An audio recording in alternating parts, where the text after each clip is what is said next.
Green morning, green afternoon, green evening.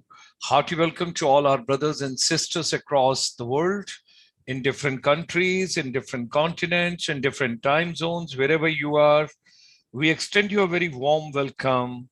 And Sunday evening, 8 p.m., our special program with Indian diaspora every Sunday.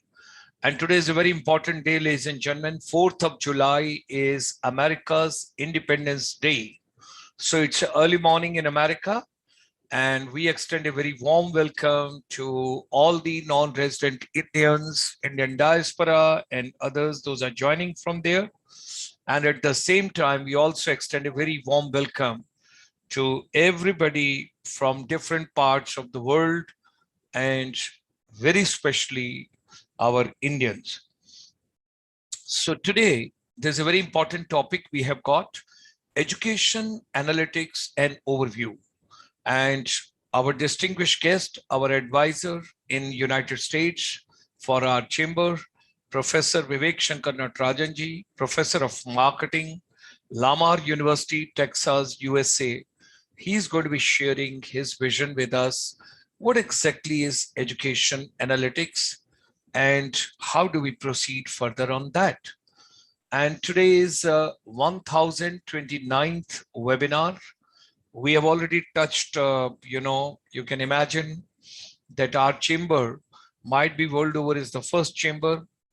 If we will go through the analysis, which has completed 1000 webinar, making education relevant during this pandemic time, right from 25th of March, 2020. So we have come a long way, and we got to go further, and we are proceeding. And by 15th of August 2021, Bharat ke Swatantrata Divas ke din, on that day, we will share something very special with all of you. So ladies and gentlemen, hearty welcome. Pleasure to have all of you. Today on 4th of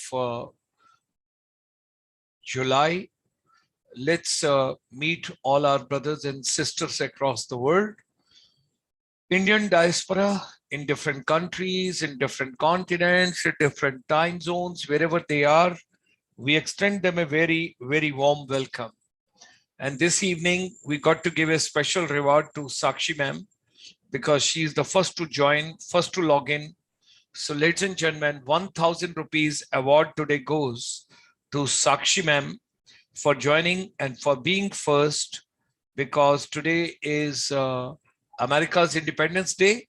And on behalf of Mr. Natarajan, Professor Natarajan, we will send across 1000 rupees to Madam Sakshi's account, being the first person having joined today. So hearty welcome all of you.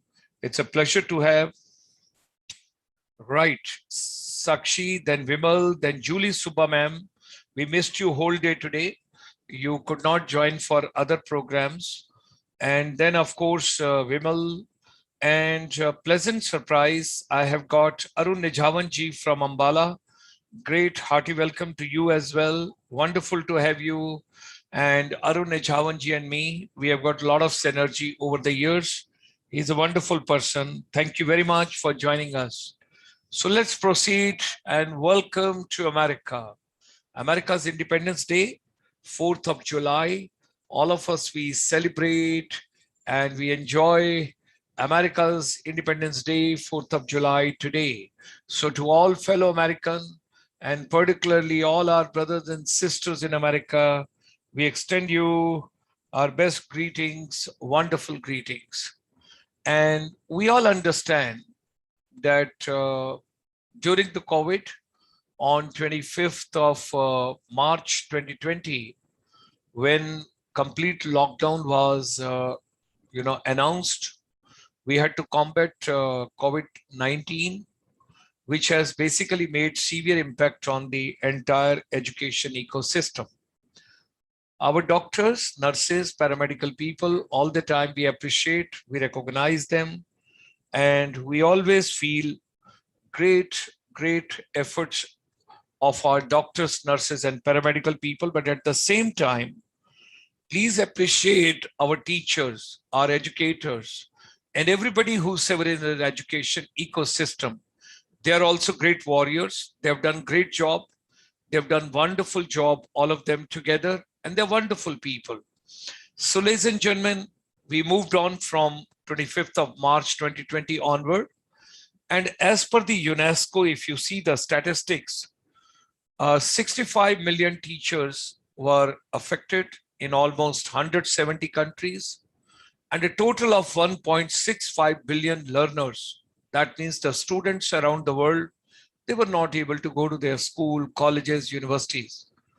And if I talk about India, approximately 322 million students, learners, they being affected in India. It has changed the traditional education ecosystem because now we have adopted new technologies. We have come with innovative ways. EdTech platforms have become very important.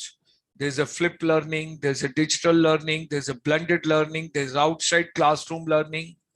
And now we have to assess both the positive and the negative impacts of COVID-19 on Indian education ecosystem when education during COVID-19 has gone online and students are getting online classes while being at home. So you got to understand from that point of view.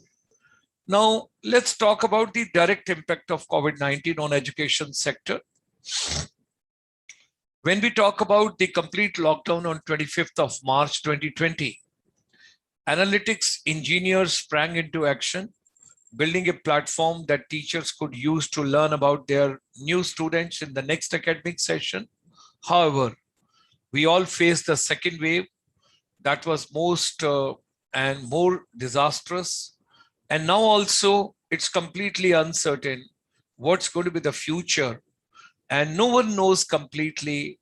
In fact, nobody is in a position to give you correct picture how the world would be. So what exactly is education analytics? Today's subject, what we are going to, of course, our resource person, our distinguished guest of the evening, Professor Vivek Shankar Natarajan, will talk about it. But how do we communicate to students and their families? How ready they are for the next step in their educational trajectory? And we have to build right solutions and changes in the learning pattern experienced by students. That is the part of, and that's basically, we talk about education analytics. Let us understand what is data analysis. Now, how do you analyze the data being collected? We can provide a snapshot of what students know, what they should know, and what can be done to meet their academic needs. Generally, schools, they collect enormous amount of data on students, attendance, behavior, performance, as well as administrative data and perceptual data from survey and the focus groups. Now, how is analytics used in education? Now, it is very important to understand. Harnessing the power of data analytics can be given.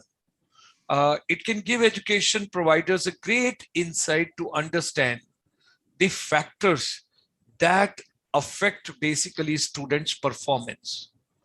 A predictive model can be used to identify their probable learning outcomes based on the experience of students with similar profiles from the various and the previous academic years. So it's basically, we are collecting a lot of data and we want to collect that data. We have to synthesize the data. We have to analyze the data, and there has to be an outcome. What exactly is happening in education ecosystem? But our chamber, from time to time, we keep collecting a lot of information, and we strongly believe that education got to be relevant to our day-to-day life, our day-to-day living. And if we are imparting and if we are giving a theoretical education, which doesn't hold any relevance in my life, it's of no use. Our chamber has declared 2021 also we have dedicated towards teacher and youth empowerment. We are organizing almost 28 webinars per week. You all can enjoy. And during this pandemic, right up to 1st of July, today is 4th of July, America's Independence Day. And the data what we have collected, B2B is the new norm world over. That means back to basics of life. Your basic food, your basic health, and your basic education. All that we have to take into consideration, all of us together. So, ladies and gentlemen, whatsoever human mind can conceive and believe, it can achieve. Let's get together. All of us together, we should work in that direction. And we extend a very warm welcome to Professor Vivek Shankar Natarajanji. He is the professor of marketing at the Lamar University, Texas, USA. And he's also advisor ICSI based out of USA. So let me extend a very warm welcome to Professor Vivek Shankar Natarajanji. And we would request him, first of all, our heartiest congratulations for America's Independence Day today. Everybody must be in a celebration mood. And it's an early morning over there when you are with us. Let us have our own prayer, and thereafter we get on to the session. Om Vagartha Viva Samprukto Vagartha Pratipattaye Jagatah Pitaro Vande Parvati Parameshwaro Shri Gurubhyo Namaha. Suprabhatam and Subhashankalam to people in India. Namaste Gulshan ji. First of all, one point of order, point I want to clarify. You said I'm a guest. Actually, in ICICI, I'm not a guest. I am a part of the family. So don't, you can put me anywhere, anytime you call me. I'm available for ICICI and Gulshan ji 24/7. That's my commitment. God bless you. God bless you. We are proud of you. Thank you, sir. And so after a while, we are just meeting. July is a very interesting month because it's also, it's kind of the midpoint. The monsoon season sets in, and typically we used to not very fond of June, because after in June, we will come back from holidays and go to school. But July is when the monsoon starts, and you start to get some good thing. And of course, July was also the month I was born. So I'm very special for me. So, thank you. Yeah, I think I was talking to you yesterday. You mentioned that the exams are happening today around this time, and it's a little behind schedule. So this has been a very interesting turn point. So I would like to keep this a little conversational. So let's talk a little bit about the changes. And I think need to keep reflecting on the changes that have happened, and the changes that will serve as a catalyst to upend and even transform the nature of higher education. So I'll just want to reflect on a few things.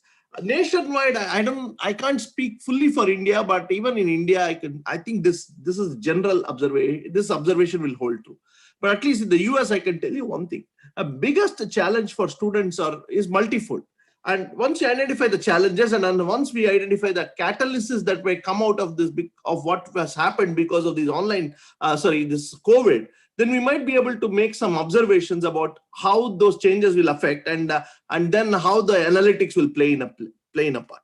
So so we were talking about education in general, then I'll come into analytics. So education in general, at least in the US and all that, see, until school education, it's a fundamental right, but beyond that is not a fundamental right. So people have to pay for tuition. And for a long time, at least I can talk of the American model, but I think a lot of that even today in the Indian model also holds true good. You have private universities and public universities, and a lot of them needed students. So, in the post-fold wars and all that, the veterans were a useful recruiting tool. So you had the GI Bill, and also you had students coming in. Then you had, there's almost this idea that you need a college degree to get to the next job. So the idea has been around, and for the last 20, 30 years, you've seen a good enrollment in most schools. Most universities have had that. But then what happens is they also see that the students don't perform very well.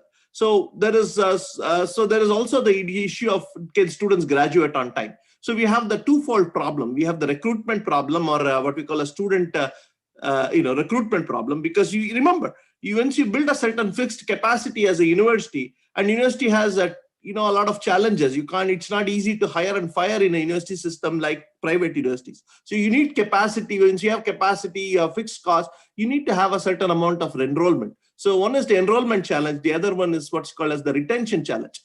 When we get people, can we get them out fast? So first of all, can we get people? One is the input problem, and the other one is can we get people out? That's a retention problem or a student success problem.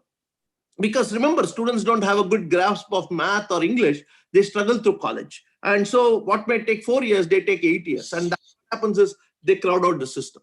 That's one thing. The other thing is, are the student skills that we give in universities, are they really life-changing? Because one of the things that is pressing in the US, but even probably in India too, is the cost of education has skyrocketed. Well, there are 2 or 3 things that have outpaced the rate of inflation 3x, 4x. One is the cost of healthcare. The other one is the cost of higher education.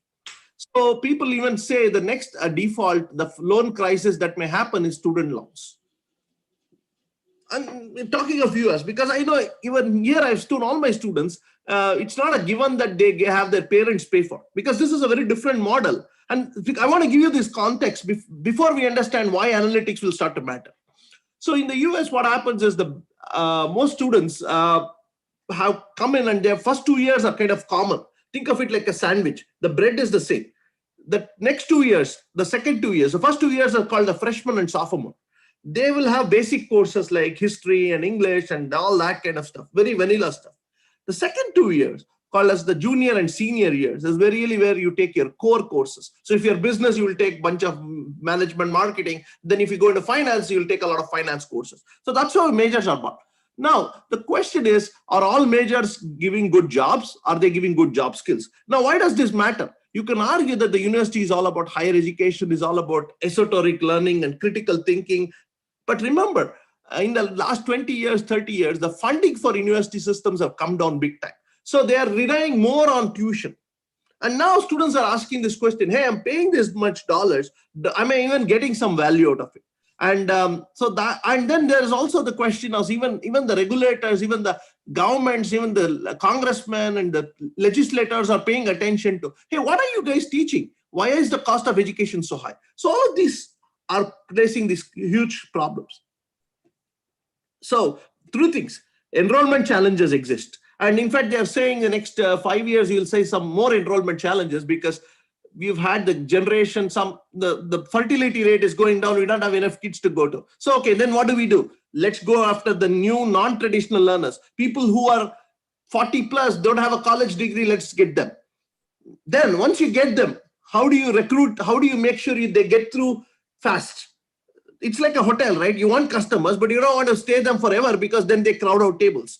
That's one thing. The other thing is, are they succeeding? And are they getting skills that ultimately, remember, the argument is a student a consumer, as the student a product? And you can argue that the student is you can say he's a consumer because he pays the tuition, but he's a product because he is to be employed by the industry. So all of these are problems. Now, to solve problems, we always believe that when you have data, you can make more informed decisions to solve these problems. And that is where the concept of education analytics will start to come. So what are the traits? In fact, the reason I bring this up is in my own university system, I served as the president of the faculty senate, and some of these are the burning issues on campuses because students not graduating on time has a financial cost to the university. So, and even there could be even penalties and all that. So everybody's paying attention to it. So now there is a lot of data being collected. So what kind of data can we collect? We can collect data on, hey, what was your high school success GPA? What is your math score? What's your English score? What is your reading comprehension?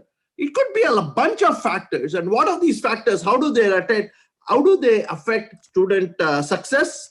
Even if I want to look at student success in the long run, why am I interested in the long run success? When I say long run, something more than 10 years. Because only when people succeed in the 10 to 20 years time period, they start to give back as donations. So you need alumni success. So you got to look at that. So there is alumni success, there is student success. There is also profiles. Which high school will yield me good students? And then you also in the more elite the school, you're looking for having a yield rate. If I offer admissions to, let's see, there's also a question. Higher the school, the yield rate tends to be higher. In other words, if Harvard offers an admission, 99% of the people will take it. Stanford, 99.5 or 9, something like that. But some schools, they offer an admit, only 50% take it. So they want to say, hey, nobody wants to be rejected, right? So you want to work on the idea of improving the yield rate. So all of these are problems. I'm just telling you some of the problems that exist in the higher education. Of course, I'm using a US context, but some of these will probably also be relevant in the Indian context. Hey, I always, this is a provocative idea, and I've thought about it. As a student, I spent a lot of my 12th standard going for a lot of competitive exam training so that I can get into engineering. And lo and behold, what do I do in engineering? I just have fun, good stuff, all that. And then after engineering, I got a job, but then what am I doing? I'm spending time preparing for an MBA exam. Another 2 years. So there's a lot of time that gets lost in preparation and all that. And these are the more fertile years of anybody. So I'm just thinking we might even have to see some redevelopment of programs. So one of the things is you can see IITs have done, but of course, they still have to have 2 entrance exams. So if IITs have now started business management programs, and now IIMs are starting the undergraduate 5-year programs. So those kind of things are happening. And so you may want to look at data on how those programs are successful and what are traits that lead to success. Similarly, which students' traits lead to which career paths. So you can look at factors that determine career success and see if the students fit it. In other words, what we call as horses for courses. If you use a cricketing example, if you're a spinner, you are useful for slow tracks. And if you're in the subcontinent, and if you're a fast bowler, you're better off we take you to Australia or England, where or even South Africa. So something like that. So all of that data, when it's available, you can start to do better modeling of student success factors, student career choice factors, and even students can take a more informed guesses. Okay, the other idea is this analytics is not something really new. The idea of predictive modeling has been existing for a long time. Even in our own old days, you will have say, hey, if you have this disposition, you go into this profession. If you have this disposition, you go into this profession, something like that. Gulshanji, I think I should pause. Any questions, any comments? No, it's going on very well. It's going on very well. And the analytics which you are building is very interesting. Now, few things are to my mind, and if you could help us out. Post-pandemic, how do you find higher education scenario? See, okay, that's a very good question. I brought up see, what has happened is all these models were going on for a while. What has pandemic done? Pandemic has shown that you can now you can do hybrid, you can do online. So that could lead, if the government and the regulators and even the industry is proactive, they could use this opportunity to, as in an innovation sense, cut down the cost of higher education. The other thing is they can use this for creative differentiation. What programs, how do you differentiate yourself? Because there is a plethora of institutions. Everybody is doing everything. How about going into specific sectors and specific areas? So if you can get the analytics. The other thing is when I say specific, it could even be geographic specific, focusing on a certain area, or sectoral specific. Those kind of competencies can be built up. So one of the areas is lowering cost. And how do you cut down costs? I mean, cut down cost of operation, cost down of delivery. Can you even reduce the time to graduation? Now, for example, in the past, MBAs used to be 2-year full-time residential. Now, the operational cost of the opportunity cost, meaning spending 2 years outside and getting an MBA, a lot of people don't want it. So what have they done? The MBA itself has come down to, they've cut it down to 1.5 years, even maybe at some point it'll even become a 1 year. It might be an online plus hybrid kind of programs. Those kind of programs will have to come. The reason is that's what the market will want. People have realized the function, but there is also the other issue. There is also Zoom fatigue. There is also the idea that you don't build great teams when you all sit at home. So some kind of a hybrid model will have to come, but it's not going to go back to where, hey, you always have to go to university to learn. University is also a place you learn. Your PC is also a place you learn. You blend it. So you will have to have a blended approach. It's not, I'm never a believer in an either or approach. It's like, partly it's by orientation from the Bhagavad Gita. You need all have a healthy mix. So online is also a mechanism. It might be useful. So for example, if you want repetitive learning and you want to take a few competency-based exams, online works like a charm. On the other hand, if you want training, it's where I give you training in skills and mentor. So let me give you an example. You have mass production kind of food items. So like something like chips, something like juice, you can mass produce, right? And there are items like, a kofta, that's a gourmet item. You need a chef. So you need mass production. So you need some level of online will help you with mass production of basic competencies. But then after that, you will have master teachers under which you can go and study and get better training. So for example, I don't think so for research, online can be a substitute. Online is a model, but you still need to have face-to-face, or when I say face-to-face, more in-time interaction. It's like the online selling channel, online is great when you have high-tech items, things that are very standardized. When you want highly customizable products, you need a personal selling approach. You need an in-person to help you with the selling process. Same thing. When you need a high level of touch, when you need a high level of customization, you will need master teachers. I mean, they're not going to go away. And we still have a guru parampara that is very good. So that respect will not go away. But I think online will be a vehicle to reach more underserved people. For example, there are a lot of rural communities that don't get access to education. So this online can help you take education to the masses. It can help you to do the basic skilling. So for example, if somebody needs to know what are the basics of a certain topic, you can produce basic mass videos and then people can watch it. And then when you want to build on it, what we call as the higher order skills, application skills, creative skills. Those skills you'll need probably have master teachers. The universities will become like hubs where you can kind of coach people. Whereas some of the learning can be done online. Yes, sir. Thank you very much for such a valuable inputs. As you told, in between we can take some question. There is Professor Tejendra Ji. He's from Kurukshetra. He is the president of Commerce and Management Association of Haryana, and a great civilian soldier who is doing commendable work. And he has got a question. He says, Professor Vivek Shankar Natarajan Ji, the University Grant Commission is advocating blended mode and recommends that 40% of teaching can be through MOOCs. In such a scenario, what is the role of teacher that you see? Well, I'll tell you one thing. When you have to give facts, repetitive facts and all that, MOOCs can help. But to clarify that, so apply that. For example, what are the principles of marketing? MOOCs can clarify. But how do you apply marketing in a case? And to enlarge and make sure the students understands that the concept of a case study, a teacher is needed. In fact, there is, I think I make a very provocative statement. There is nothing to teach, but there is everything to learn.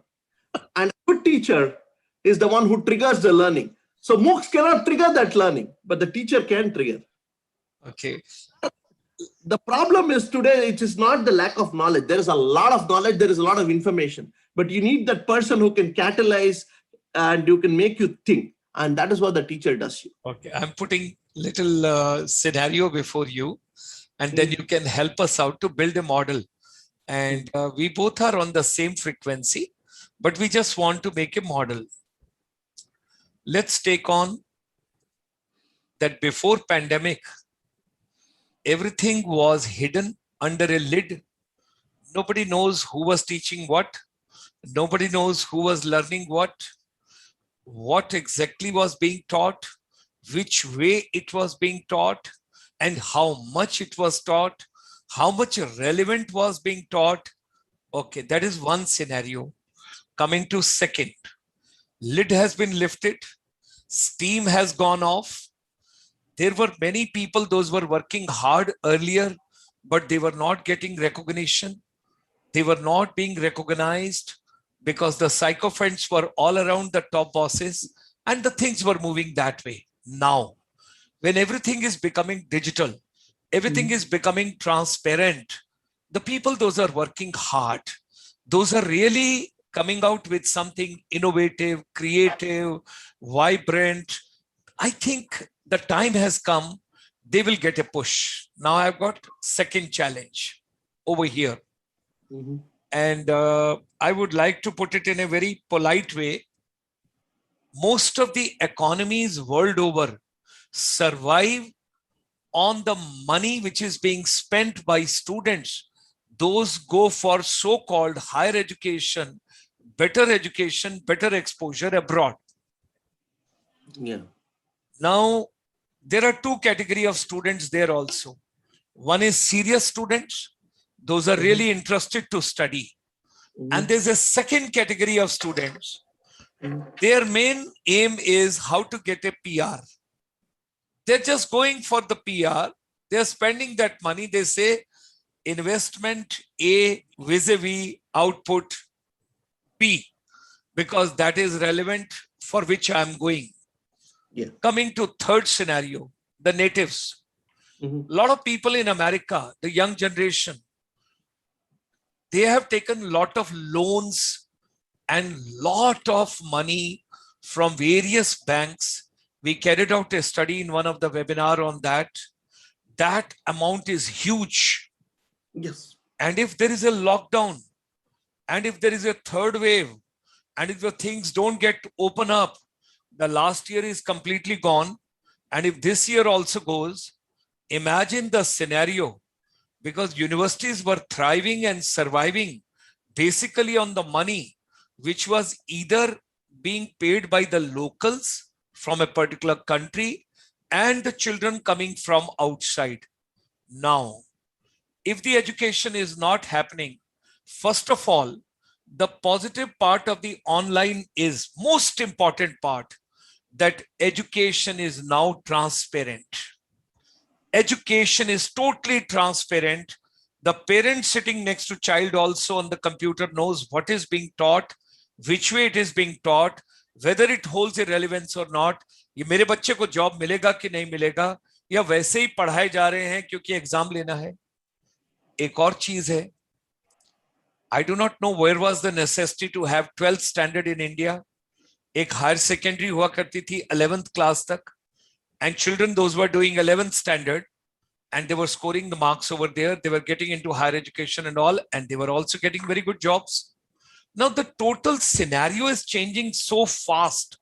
The technology is cutting across so fast that education ecosystem will not be able to keep a pace with the time and the speed with which the technology is interfering and intervention and whatsoever you talk about it. And do you think, I personally feel, if I carry out the analysis, that we introduced 12th standard in school system because we didn't have enough jobs, it's holding children for one more year in the school education. Now coming to higher education, if in the entire ecosystem, if children from India are not going to Canada, they're not going to America, they're not going to Australia, those universities, those were thriving over there on the money from these children, those were coming from outside, or maybe the local natives who had taken huge money loans from various banks and they were going for higher education. The same institution, Harvard has given a free course during this COVID. Stanford has given a free course during this COVID. Your Wharton has given a free course during this COVID. So it means they wanted to remain relevant in the market so that the people don't forget them. Absolutely. Now, how do you look at this entire analysis? No, I think I'm very spot on. First of all, I didn't kind of know about the 12th standard. I wish I had known this, then I would have told my father. But I did 11th. But some other people might have done. Now the children, those are doing, they're doing 12th. Why? See, that's why exams, we have a series of exams. There is 10th and there is 12th and then there is engineering entrance and then there is, so we make people very good test takers, and I think that's not a bad skill. You need that. But but remember, all the exams are designed to be a filtration mechanism. But do they really test critical? Filtration for what? I So want that, to, with due respect, filtration for what? There are countries, those are doing extremely well. They give education then in their native language, in their own language. And number two, they are organizing only 3 exams up to their school education, children passing out from there. And India, you are holding 112 exams. Why? Because many people have to get employment because they will hold exam, they will prepare question papers, they will see the answer sheets, they will trouble students over the years. You tell me, what is the analogy? and by the way, it also boosts the sales of blood pressure medicine for parents. Because I remember my mother's religious coefficient went up 100x, and my father was always on his, he used to be stressed out. But once I finished, then he says my hair has started to become black again. So it is very interesting. So no, I know that it was like it was almost like a tapasya for 2-3 years, because my sister was also following. So for 3-4 years, we were totally in a different mode. And sir, my basic question, sir. Yeah, why are we not teaching that what is relevant in my day-to-day living and my life when I get up in the morning and till I go to sleep? Okay, let's take a subject. Why a personal basic finance management, my insurance, water management, organic kheti, organic plantation? Okay, come one step further, basic health services, basic disaster management services. Let's take more examples. There's so many factors which are to be taken. Why are we not having that in education? Do you think having such a large syllabi, are we achieving anything out of it?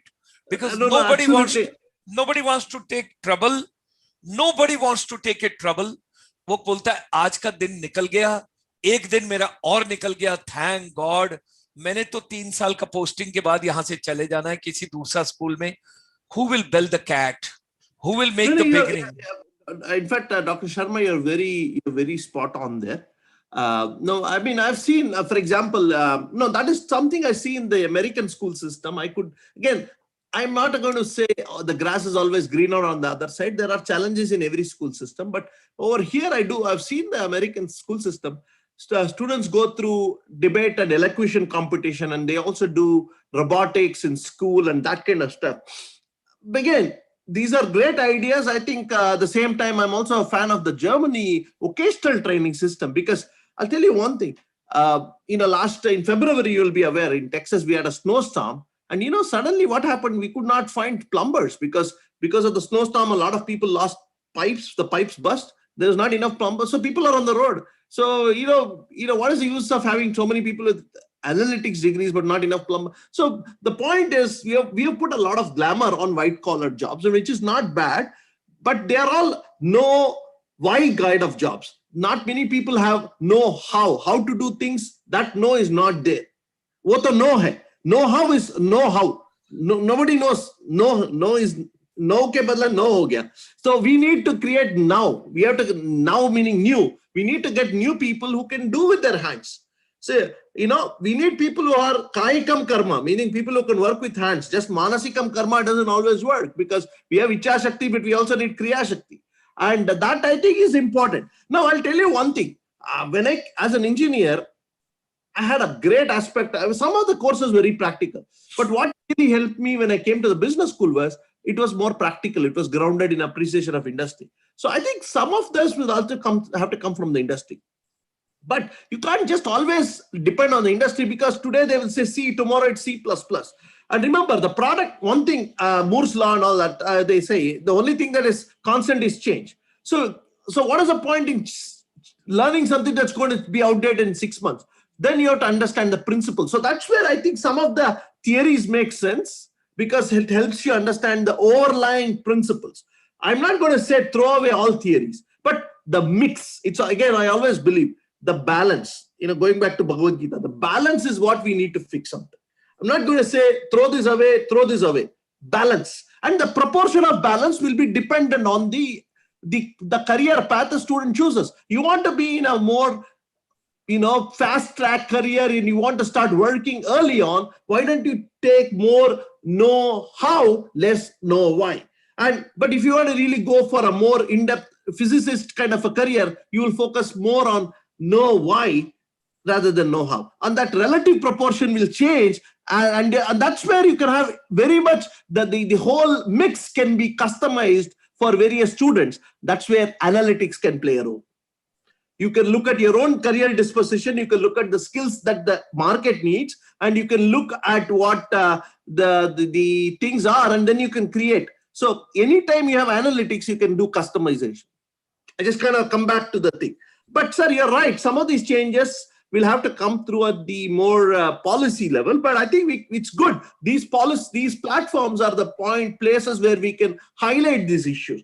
I'm all for, see, how many times do you have to teach the same Ohm's law and Kirchhoff's law? I mean, I learned that in 4 or 5 courses. And after a while, I said, okay, even Kirchhoff never probably learned his law this much. So we knew all that so much because you learn it in physics, you learned it in electrical, you learned electronics. Of course, at various levels, the level of upgradation was there. Same thing with Pascal's law or Boyle's law. You learn it in chemistry, physics, and also mathematics. So a point is, can we converge? Can we cut down some essentials and kind of look at, and create space for more creative stuff? So, for example, the principles of organic gardening, that's a good thing. The principles of what is called do it yourself. So some of these things can be taught. But remember, then people will say, why do I need to go to school? Because, I'll tell you one thing. Our guys are also smart. They will say, teach this. And then they'll say, why do I need to come to school? Because, students, I heard this in one of my conversations. The student said, hey, we want more contemporary stuff. We want YouTube and all that. And then lo and behold, I show them YouTube. They'll say, I'm not paying tuition to come and just listen to YouTube. So the point is, you also have to be very careful what the students, it's very hard to please everybody. So you have to also identify your strategic focus. And sometimes it's hard, You remember the story of the father and the son who are walking with a donkey, they said that they're all walking with the donkey, somebody should sit on the donkey. So then you end up satisfying everybody, you can never satisfy anybody. So you have to also be very clear in your strategic focus. So point is, I think we need to have a pragmatic approach. That's the thing. The pragmatism is important. And the other thing is this, I'll also look at it from the devil's advocate. When I say something, I talk about management of change, there'll be change and all that. What happens is immediately people say, hey, they're going to cut my job. The first thing we have to understand is any sector is not about creating jobs partly that is a side effect. But the idea is creating the value for the country, creating the value for the second generation. So even the teachers, now you're saying everybody has been exposed. The problem is there. What happens is, then you put them into 2 camps, performers, non-performers. But if you're a good manager, you should be able to convert everybody from even a non-performer into a performer. And that is the skill of a good manager. And that's what we should aim for. So in this business, because remember, people are already in the system, there's no point in getting them out. Rather, can we embrace them and can we get them to embrace this idea that things are changing and can we make them better teachers? Because it's not about just making the good teachers better teachers. It should be also about the teachers who are not that so good. Can you coach them to become better teachers? So I'm all for a developmental approach here. I hope, because, I can see where you're coming from, students, now everybody knows who's teaching and who's not teaching. So maybe, but I'll also tell you a simple analytics exercise. Once we have some research students, take these 1,000 webinars, do a content analysis, do some deep learning, and find out what are the common themes that are being said by the speakers to empower educators. That can be one good contribution because there is, I think, 1,000 webinars, plus 1,000 plus webinars, which is about easily 1,000 or 1,500 hours. And it's on so many people, at least 3,000, 4,000 people. And most of them are all carefully curated by Gulshan Ji. He doesn't pick anybody right from the street. I mean, he's very careful whom he comes, and he's very careful whom he also keeps. I know sometimes, I feel I'm lucky because he likes me and he keeps me. And so the point is, can we, and not only this, sir, all of your user comments that people are posting, Can we do analysis of that? Can we find out what people are saying? And can we pass it on to some of the policy bodies? That will be useful, because now we are not only talking of we are only not only telling you what is educational analytics, we are showing how to do it. So we can demonstrate know how, and we can also, then we can say know why. So I think we should do this, because the best teachers are the best. In fact, these, let's go back a little in the past. Who are the greatest teachers? They were the practitioners of their art. They were there professing their art. So somebody was a great craftsman, you would apprentice yourself against that. That model still works. We just have to create that under the new context of online education. If you're a great scholar, if you're a great poet, people want to study, and now universities can make that available. So for example, you want to learn the art of leadership from, let's say, Dhoni. Maybe today online allows you to get him through YouTube, and you can understand those kind of things. So I would just say, if you're a learner, there are more avenues thanks to the online education. But then who triggers the learning? Partly it is triggered by the student's interest, but the person who takes it to the next level, the coach. Everybody can run, sir, but only few people can win the Olympic medal. And who makes that difference is the coach. And if you start looking at the professor as a coach, not as a lecturer, and I think we should, we have these terms, lecturer. It's very evident we see this person as fit only to lecture. Rather, how do we get them to be a better coach? How do we get them to be a better guide? So most of us, the lectures can be done by MOOCs, but then the higher order skills, where you guide them to do a thesis, guide them to think of that subject, that is your job. In fact, I would say it's even more complicated, because there is so much content out there. Who's going to help them? In the Shastras, we talk about Hamsa Kshira Nyaya. That means getting the milk from the water, separating the wheat from the chaff. Who's going to teach you that critical thinking? It is the Acharya, the Guru, the teacher. So in fact, the role of teacher is even more critical, because at least in the past, there was not so much information overload. Today, there is more stuff. There is more fake news. There is more bias.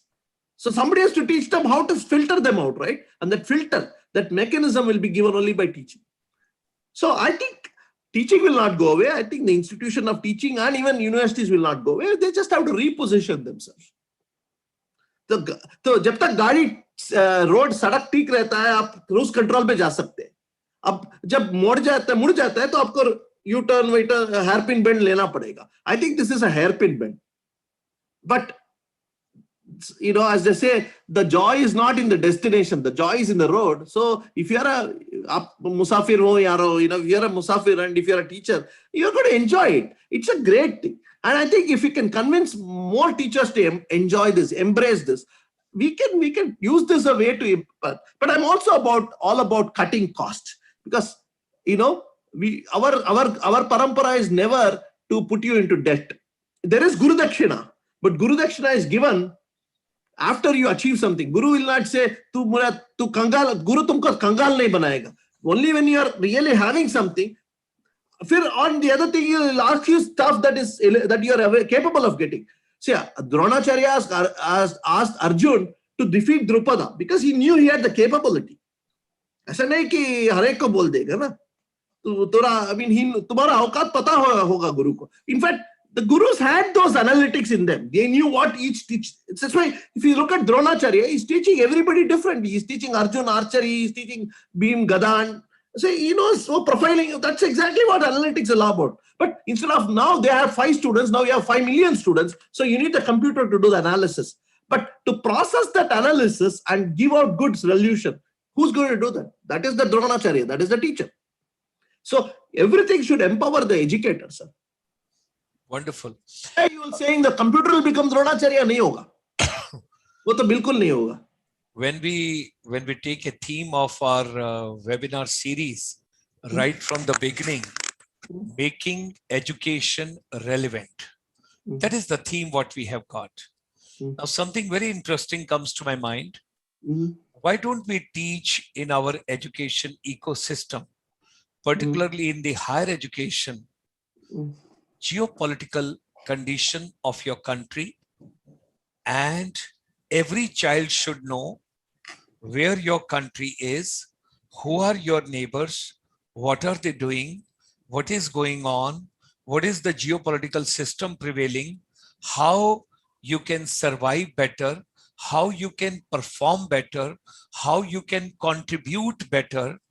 अगर बच्चों को ये पता ही नहीं है कि आपकी geopolitical condition में क्या हो रहा है, आप इंडिया में हैं, नेपाल में क्या हो रहा है, श्रीलंका में क्या हो रहा है, मालदीव्स में क्या हो रहा है, भूटान में क्या हो रहा है, तिब्बत में क्या हो रहा है, और उसके साथ लेके चले श्रीलंका में क्या हो रहा है.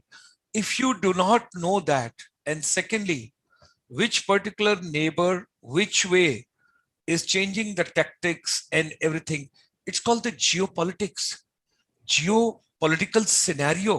Higher education में irrespective arts, commerce, science, every child, nation कैसे build होगा, national character कैसे build होगा, बच्चों को values कैसे मिलेंगी. Something very interesting which the Honorable Prime Minister has taken the initiative, that 100 Sainik schools coming up in this budget, that is at the school level. And I'm proud to share that Mizoram in the northeast part of India is the first state where from the 6 girls joined the Sainik school. Education. Why don't we build national character, national spirit as well with values? That is something very important. बच्चों को पता ही नहीं है लेह लद्दाख में क्या हो रहा है, किसी और जगह क्या हो रहा है. हम बच्चों को वो सब क्यों नहीं पढ़ाते. बच्चा बैंक में जाता है, उसको सिर्फ एटीएम आता है और बाकी चीज आता है, अकाउंट्स कैसे मैनेज करना है, करंट अकाउंट क्या है, सेविंग अकाउंट क्या है, इंश्योरेंस का नया पॉलिसी क्या आ रहा है. और जितनी भी कंपनीज हैं वो इतनी स्मार्ट हैं, they give you such A lengthy paper. आप कोई भी इंश्योरेंस कवरेज करवाएंगे, आपको 15 पेज भर के साइन करवा के लास्ट में बोलेंगे आप इधर साइन कर दीजिए और कोई प्रॉब्लम नहीं है. You don't have time. कहीं बीच में चुपचाप लिखा होगा that finally the insurance company will decide how much money to be given to you. वो आपने पढ़ा ही नहीं है, आपने तो साइन कर दिया है. The thing is, why education system is not relevant to our day-to-day life, our day-to-day living. अच्छा, बच्चों को पता होना चाहिए इस समय गवर्नमेंट की पॉलिसी क्या हो रही है, आरबीआई क्या कर रहा है, बैंक्स क्या कर रहे हैं, मर्जर्स बैंक का क्या हुआ है, इंटरेस्ट रेट क्या चल रहा है, गवर्नमेंट किन किन जगहों में बच्चों का हाथ थाम रही है और उनको मनी दे रही है अब स्टार्टअप के लिए, एंटरप्रेन्योरशिप के लिए. I was surprised yesterday in my webinar. I had one very dedicated and a very devoted woman from Arunachal Pradesh, and she's running a business over there. Many things she didn't know, and she told, I have got 2 challenges. One is how to sustain the business, financial constraint during this pandemic, and secondly, how to market my product. The thing is, I personally feel education has to be necessity based, relevant based, life based. और अच्छा है, एक चीज, बड़ी चीज समझ आती है, एजुकेशन सिस्टम पूरा एक्सपोज हो गया कोरोना में, because we were teaching 19th century education to the 21st century youth who are far ahead with the gadgets. And उन सबको पता है बच्चे आज बहुत स्मार्ट हैं. मैं तो बच्चों के साथ हूं, मैं जब बच्चों को सुनता हूं, बच्चों से बात करता हूं, children are very smart nowadays. They have got lot of acumen, lot of knowledge. हमको सिर्फ उनका हैंड होल्डिंग पॉजिटिव डायरेक्शन में करना है और उनको ये बताना कि चाहिए क्या. हमने बेसिकली एजुकेशन को कमर्शियल कर दिया है. Education is totally commercial. It is not, कोई भी रेलेवेंस का किसी को टाइम नहीं होता.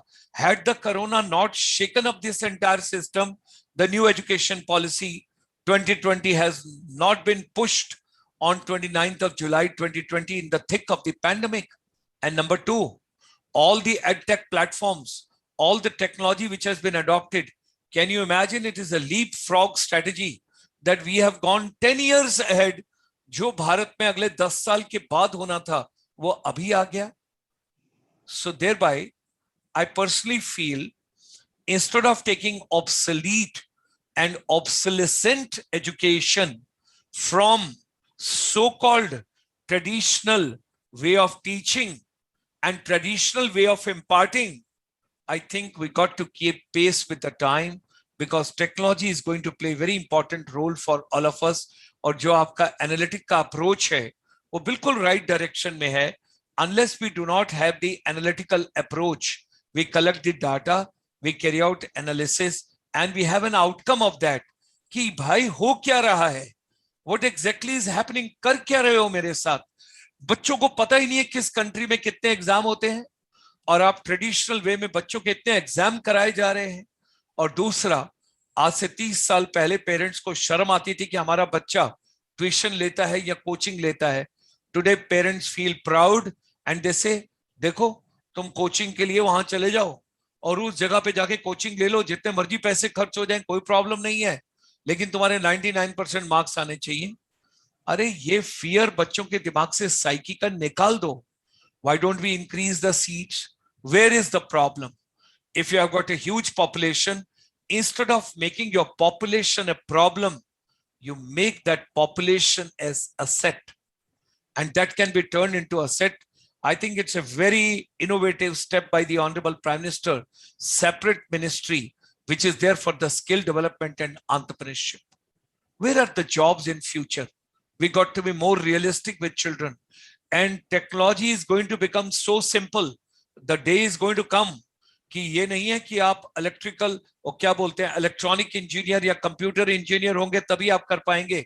You will find a average person who is not from the computer background will also be in a position to do everything at their own in a simple way within 2 or 3 months, a short-term upskilling course. That is the way the future is. So the topic what you have chosen, Professor Saab, today is so relevant that education analytics has to be done. That is something very important. Closing remarks from your side. Yeah, exactly. And people think analytics is like a one-shot thing. Analytics is, think of it like it's a tool. So you have to keep doing it and keep doing it, and new problems come, you'll have new data and you can get new solutions. So that I think is the process. And you're very right. The pandemic is creating what's called as a ripe environment for digital transformation. And of course, whenever there is any transformation, the cost is not easy. There are human costs. People do have to upskill and they might sometimes not be able to. So then there is all that. So you change the status quo, and that is going to lead to some level of discontent. So how do you manage that? But also, how do I manage everybody and how do you empower them so that they become contributors to this new ecosystem? That is important. For me, it's all about two things. More choice for the students, some pathway for them to have lifelong learning, because one of the things is they need to have lifelong learning. So today they might do something, tomorrow they might want to come back and do it. So in the past, it was like if you did I used to be told, hey, if you did physics, chemistry, maths, and electronics, you can never become a doctor in your life. You can't close the door. 20 years from now, I might have the brains and I may have the energy to be studying healthcare. So this approach that, it's a compartmentalization too early, that should not be there. You have some flexibility. So lifelong learning, the reduction in cost. How do you cut down the cost? Because I want these students, when I say cost as in cost also as time, opportunity cost. I don't want students, sometimes if they are at 21 and they can work, they should work and make money rather than spend too much time in school, right? So can we create pathways that way?